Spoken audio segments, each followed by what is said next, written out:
All right, welcome to Witchpolice Radio. This is something that I've decided to call, for lack of a better description for it, quick hits, where I'm talking to people about new releases they either are about to put out or have put out, but not in the same kind of level of depth, I guess, as a regular episode of the show. So these are just quick interviews with people who have something interesting going on. And the guest on this quick hit is someone who's been on the podcast twice before, but with very different bands. And today we're talking about a solo project you have that you recently launched. Yeah. So I think the best way to start this off is if you want to introduce yourself and just give a bit of background about what this project's all about.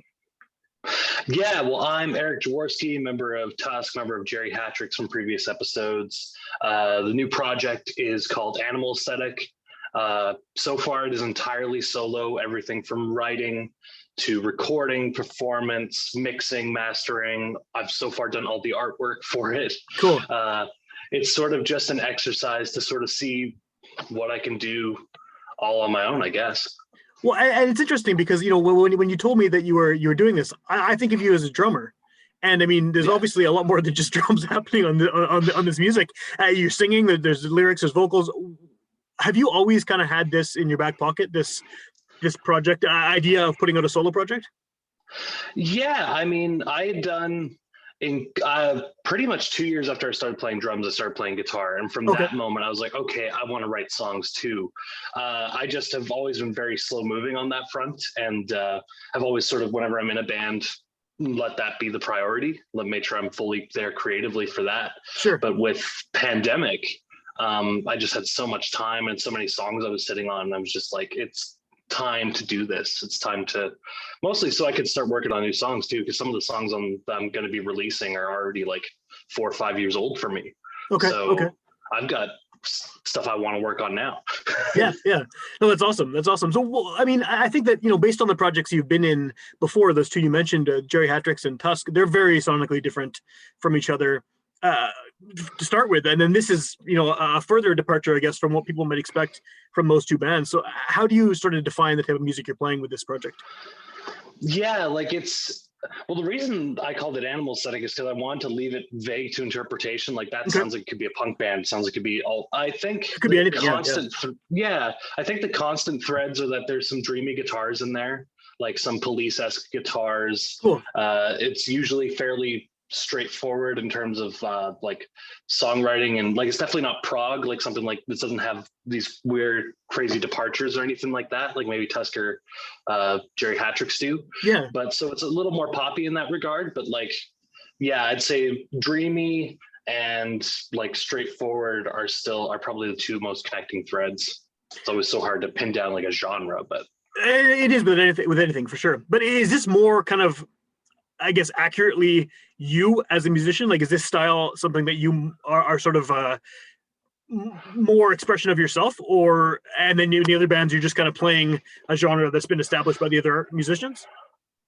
I mean, in both TUSK and Hatricks, I love the music we do. Yeah, well, I hope so. So it's not, but it's not to say that that's not also an expression of what I like, because the thing is, I played in metal bands, I played in punk bands, like I love so much. This is the stuff that kind of comes out when I'm just sitting there jamming alone. Like most of these songs come from me writing something based around guitar, which is something, the kind of input you don't usually get as a drummer in a band. Not to say I've never been awarded those opportunities, but you don't normally come into a jam as a drummer and say, hey, I got this guitar riff.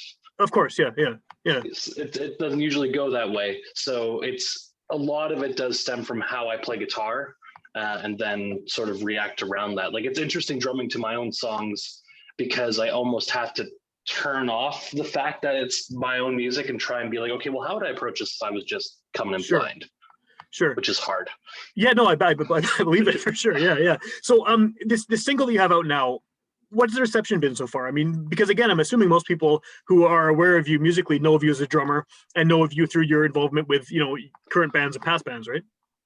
Yeah, exactly. I think there's been a little bit of surprise, like, whoa, you can do all this? Like who played keyboard on this? Who played the solo? And it's like, it's all me. And some folks have had a lot of surprise to that reaction. Folks who I've played in bands with have kind of known for a while that you know, I can do a bit of everything. But yeah, definitely, and surprisingly positive reception, which is super nice. I've had a lot of whether it was on the production or on the actual song itself, which is super nice. But yeah, no, it's been positive reception so far. Because I mean, the thing is, I'm basically starting from scratch and in a time where I can't play shows to promote.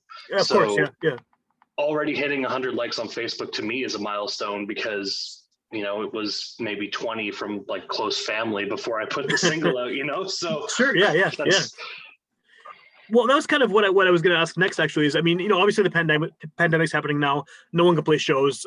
Who knows how long that'll last for, but what's your goal with this kind of once things change, assuming they do? Like, is this something you want to be able to play live with? And then how would you put that together, considering you're playing everything on the record?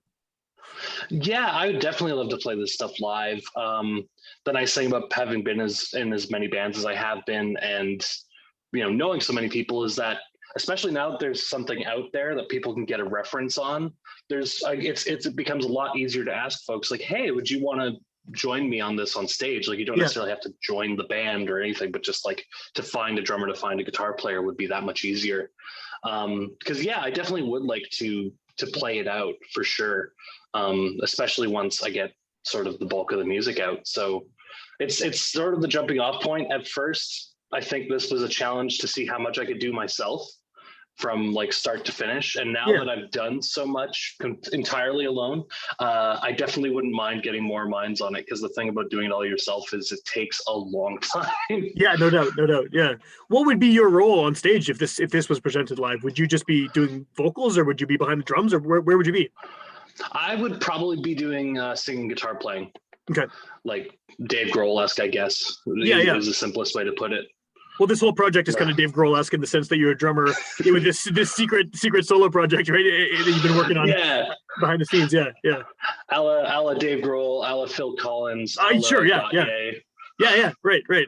Although I don't know if you would compare your sound to any of those guys, but it's the same idea, right? Yeah, exactly. It's funny because I do. All three of the artists I just mentioned, I do love immensely. I'm a huge Phil Collins fan, partly for that fact that there's a drummer that kind of stepped out and went, I can do more than just this. Yeah, for sure. Huge. What is your kind of timeline as far as actually having whether it's a full length or an EP or something more substantial? I think it's gonna. I have enough material. I think it's gonna be 2 EPs. I'm planning to do another single, probably within the next, I'd say within a month and a half, 2 months. Nice. It's that close to being done. And then I'd say pretty soon after that, just drop the EP. No sense in building. Because again, our whole idea of how to promote bands and music is kind of askew right now. Because how I've done it since I was a teenager is you get a new band, I go play shows. I play shows so people know who I am, and then I release music. I'm right now having to think about how to release music and make that how people find out that it exists. Yeah. So it's kind of interesting, but so I'm thinking there's probably going to be 2 EPs, and cool. And they're coming along. Well, and I guess it's a bit of a brain twist too, like in the sense of you doing things backwards now, right? I mean, from the way that you and everyone has dealt with releasing music, has always been kind of this is something that comes out when people see you live, they can buy it, or they can come back from a show and look you up online and everything. So how have you kind of rearranged your brain in terms of promoting yourself in this bizarre alternate universe we live in? It's been so strange. It's been basically, I hate to talk about it like this, but I almost have to think about like someone like an advertising agent or something, because I have to think about engagement on platforms over engagement at a show. Like, because that's the thing, in a show, you're very in control of how you react with the audience, how you engage people.